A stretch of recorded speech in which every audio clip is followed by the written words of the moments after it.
خاوتي خواتاتي اهلا وسهلا مرحبا بكم يا جماعة الخير مساء الخير عليكم وزو الفلاون والسلام عليكم. Ce n'est pas une émission dans laquelle nous allons vous faire des révélations. Ce n'est pas une émission dans laquelle nous allons partager avec vous des informations. Ce n'est pas une émission dans laquelle nous allons vous faire part d'une enquête que nous sommes en train de mener. Quelquefois, le journaliste doit abandonner sa casquette d'esprit critique, rigoureux, toujours tenu par l'objectivité des faits, toujours à la recherche de la vérité. Il doit s'éloigner des fois de cette contrainte scientifique et rationnelle pour prendre des positions. Je pense que nous, les journalistes, on est une élite. On fait partie de cette élite qui doit être engagée au service du bien commun, de l'intérêt général de la société dans laquelle nous vivons. À un moment donné, face à certains événements dangereux qui menacent la stabilité du pays, qui menacent l'intérêt général de notre société, qui menacent le bien commun de la communauté à laquelle nous appartenons et dans laquelle nous vivons, le journaliste doit prendre position et doit dire attention, faites pas ceci, faites pas cela. Je pense que cela c'est grave et c'est pas bien pour nous, ni pour notre pays, ni pour notre communauté. Je parle de communauté au sens large du terme, à savoir un ensemble d'intérêts et de valeurs culturelles et sociales et spirituelles que nous partageons et pas uniquement des intérêts matériels. كيفاش نقدر نفهمها لكم sans être trop académique. La situation de l'Algérie actuellement me fait peur. Me fait extrêmement peur. La situation de l'Algérie actuelle m'inspire beaucoup de crainte et sème en moi une panique.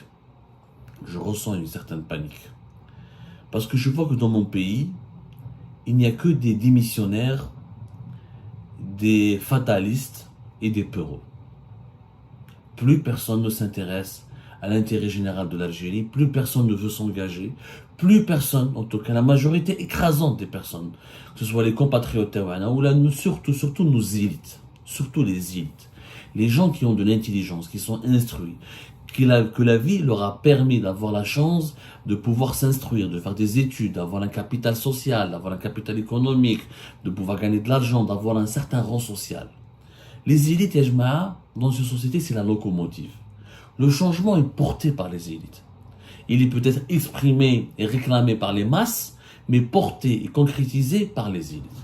Je ne peux pas lui m'en vouloir à un chômeur algérien, à un citoyen normal, lambda, à un pauvre, à une femme au foyer, à une personne âgée, mais l'enseignant, le médecin, le journaliste, l'ingénieur, le ministre, le secrétaire d'État, le secrétaire général, le wali, le chef d'entreprise, l'entrepreneur.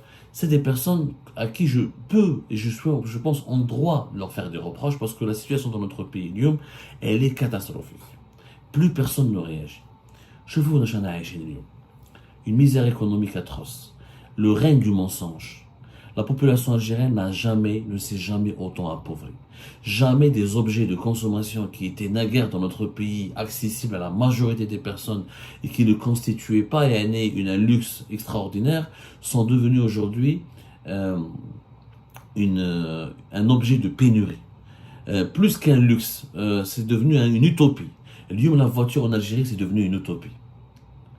Vous vous rendez compte, revenez 10 ans en arrière, les voitures en Algérie étaient un moyen de transport totalement ordinaire. Le riche pouvait acheter une belle voiture, la classe moyenne pouvait acheter une voiture de moyenne gamme, le pauvre pouvait acheter une Maruti, QQ ou là une voiture de bas de gamme. Mais tout le monde pouvait avoir une voiture. Au lieu où en Algérie, personne ne peut avoir une voiture. Il n'y a que les riches qui peuvent se permettre d'avoir une voiture. Allez voir le parc automobile, comment il a vieilli. Allez voir comment des directeurs de banque, des médecins, des enseignants, des journalistes, des ingénieurs, des informaticiens, des personnes qui touchent des salaires de 60 000, 70 000 dinars, voire 90 000 dinars, ne peuvent pas avoir une voiture. Il y a un sentiment de misère sociale atroce. Allez voir comment les viandes étaient auparavant accessibles, comment les viandes sont aujourd'hui, notamment les viandes rouges, même blanches, sont devenues extrêmement chères. Allez voir les prix de certains légumes et de certains fruits. Allez voir l'accès à certains loisirs.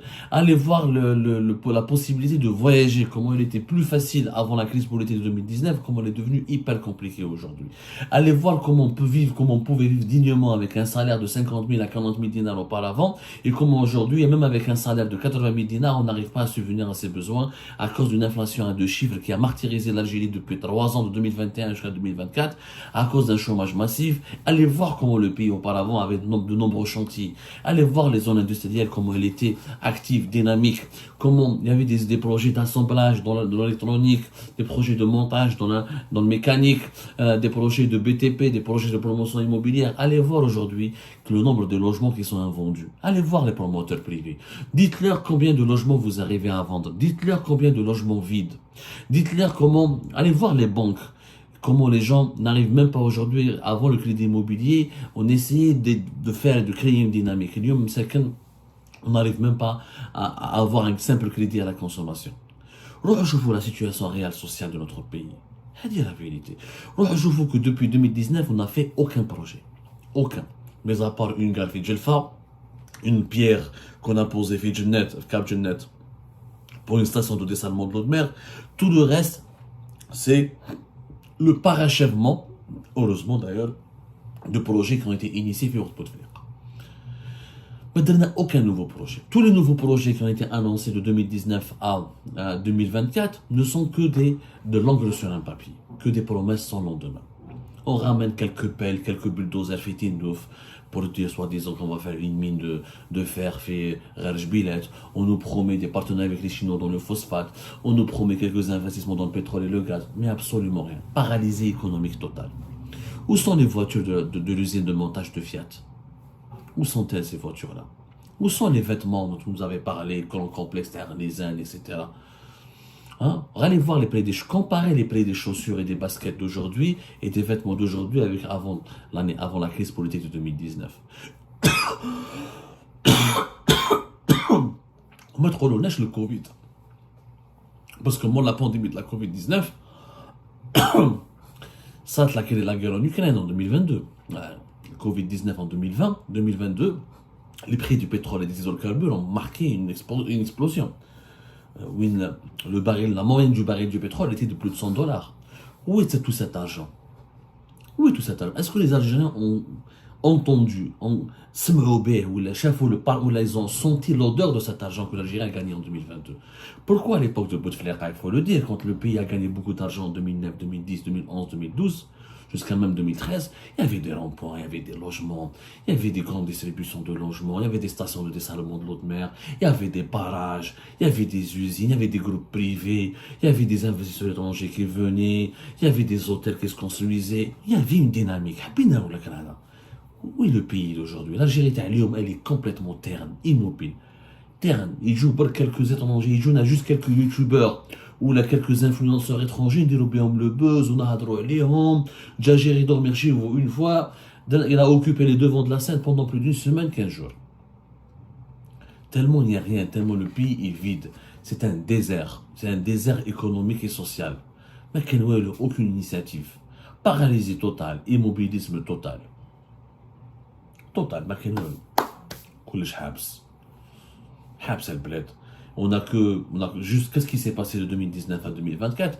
On a construit plus de prisons, on a augmenté le nombre de prisonniers, beaucoup de prisonniers politiques, pas de liberté de la presse, pas de société civile, pas de Ligue algérienne de défense des droits de l'homme, répression totale, diabolisation totale des opposants, et que des problèmes avec les pays étrangers. Que des problèmes. Situation de quasi-guerre avec le Maroc, situation de rupture de relations pratiquement avec l'Espagne, crise cyclique avec la France, problème extrêmement grave avec les Émirats, relations très froides avec l'Arabie Saoudite et l'Égypte. La Chine et la Russie qui nous ont tourné le dos, qui n'investissent pratiquement, qui ne misent plus sur nous après la gifle d'Ali BRICS en 2023, et qui s'affichent et qui soutiennent beaucoup plus de nos adversaires, les Émirats et l'Arabie Saoudite. On a perdu des amis, on a perdu de l'argent, on a perdu de la qualité de vie, on a perdu nos libertés publiques et individuelles, on a tout perdu depuis la crise politique de 2019. Et aujourd'hui, nous avons une occasion de changer les choses. Pas de revenir vers 2019, peut-être de faire beaucoup mieux que la période avant 2019 en changeant les choses grâce à une élection présidentielle anticipée, qui arrive normalement le 7 septembre. Et l'événement, jusqu'à aujourd'hui, nous sommes la fin avril, 30 avril 2024, personne ne parle de ces élections. Il n'y a pas une personnalité qui a osé parler, critiquer, Galana, je veux défier, je veux devenir président de la République, je veux changer les choses. La situation actuelle de l'Algérie ne peut pas durer. On ne peut pas, avec un pays de 47 millions d'habitants, on manque de médicaments. Certains médicaments sont devenus un luxe inaccessible, les voitures un luxe inaccessible, les viandes un luxe inaccessible, certains vêtements sont devenus un luxe inaccessible, certains fruits et légumes sont devenus un luxe inaccessible. C'est une honte pour un pays qui a autant de ressources minières et de ressources naturelles et autant de ressources humaines. Personne ne s'exprime pour changer la situation d'Algérie. Personne ne s'inquiète. On n'a que des ennemis. On est un pays encerclé par des ennemis. On n'a que des problèmes. Les pays voisins ne s'entendent pas avec eux. Les puissances régionales ne s'entendent plus avec eux. Les puissances mondiales nous ont tourné le dos, nous ont désavoués. Mourana, l'Occident, on a des rapports totalement superficiels. Plus personne n'investit chez nous. On donne des chiffres sur les investissements étrangers qui sont totalement faux. On est obligé de brader le pays, même les Qataris qui ont de l'argent, on les ramène chez nous et c'est nous qui leur donnons de l'argent pour essayer de produire de la poudre de lait. On n'est même pas capable de fabriquer d'élever nous-mêmes nos vaches pour avoir de la poudre de lait. On est obligé de ramener des Qataris, un pays qui n'existe que depuis les années 70 et qui a appris à fabriquer de la poudre de lait que depuis 2017. Oui, je avec l'expertise qatari. Pour un pays qui a à peine commencé, pour un pays qui fait même pas une wilaya ou une petite ville en Algérie. C'est quand même une honte absolue. Le peuple est en détresse. Le nombre des harragas n'a jamais autant augmenté. Les gens sont prêts à tout désespérer pour sortir de leur pays. Chefna les polémiques, nous subissons des échecs partout. Même la Confédération africaine de football nous a désavoués. Les BRICS nous ont désavoués. La Russie et la Chine nous ont désavoués. La Confédération africaine de football nous a désavoués. La Mauritanie nous a désavoués. Elle n'a même pas voulu rejoindre l'initiative de l'Algérie pour faire un Maghreb sans le Maroc. Les pays, le Mali et le Niger, des voisins, qui ont toujours été vécus, qui ont évolué à l'ombre de l'Algérie et sous la protection de l'Algérie. Avec l'aide de l'Algérie, nous ont désavoués. L'Espagne nous a tourné le dos. L'Occident est en train de nous tourner le dos. Les pays du Golfe nous ont tourné le dos. On n'a que des désaveux. L'inflation, même s'il y a eu des efforts ces derniers mois de Ramadan, les prix ont baissé de façon relative, mais par rapport à ce que nous avions connu avant, la vie est encore extrêmement chère et la misère sociale n'a jamais été aussi forte. L'État algérien n'a jamais dépensé autant d'argent. Jamais depuis l'indépendance du pays. Durant 2 années successives, 2023 et 2024, l'État algérien avait à disposer d'un budget qui dépasse les 100 milliards de dollars. L'État s'enrichit, les dirigeants s'enrichissent, les ministres sont nombreux, leurs cabinets sont bien financés, les institutions de l'État ont beaucoup d'argent et le peuple s'appauvrit. Il rêve même pas et pour lui posséder une voiture ou la acheter un logement ou la manger à sa faim et bien manger pendant le mois de Ramadan est devenu une utopie.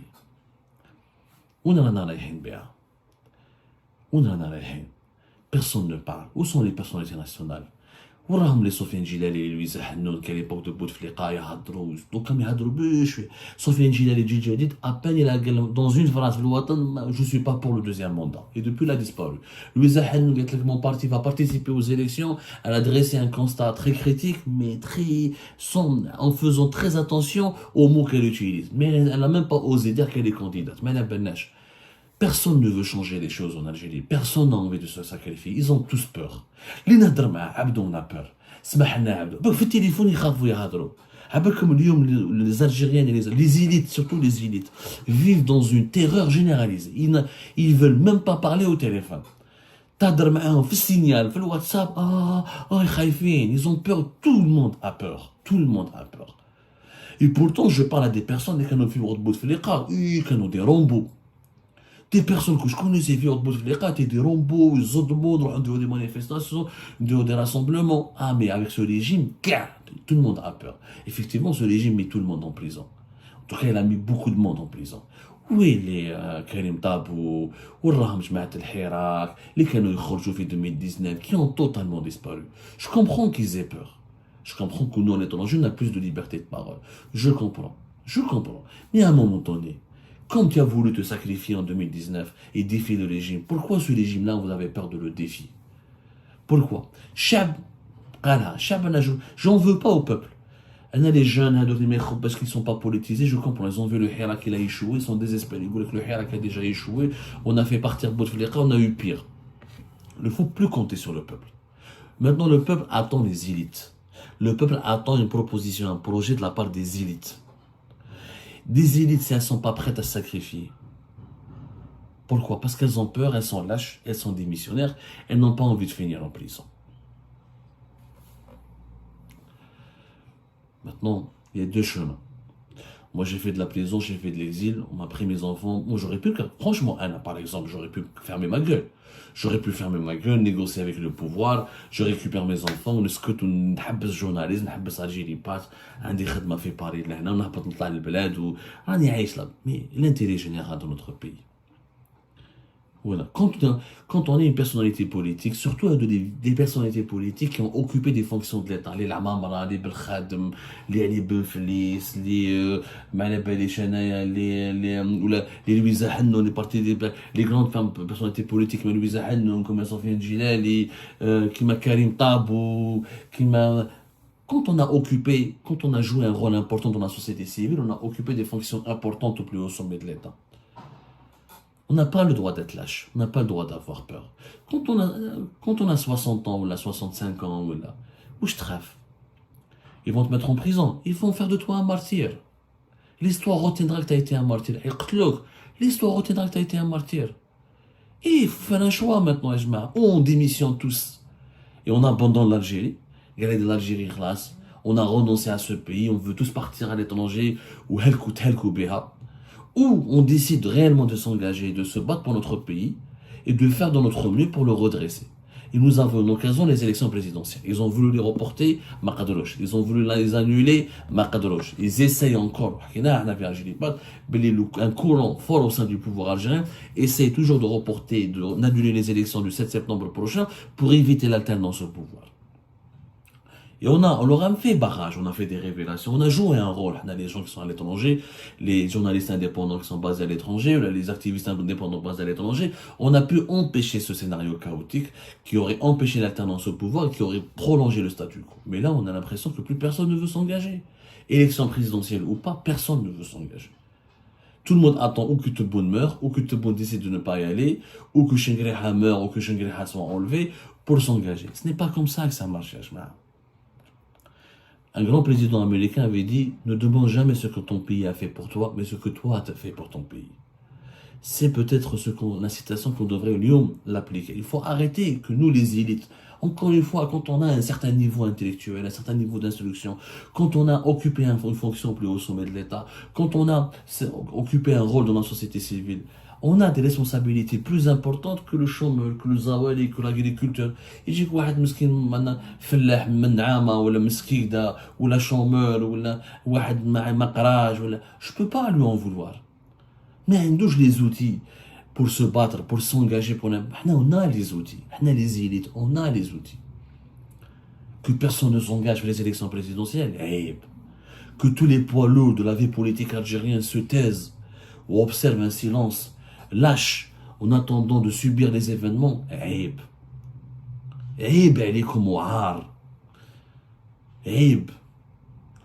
jusqu'à quand ça va durer cette peur?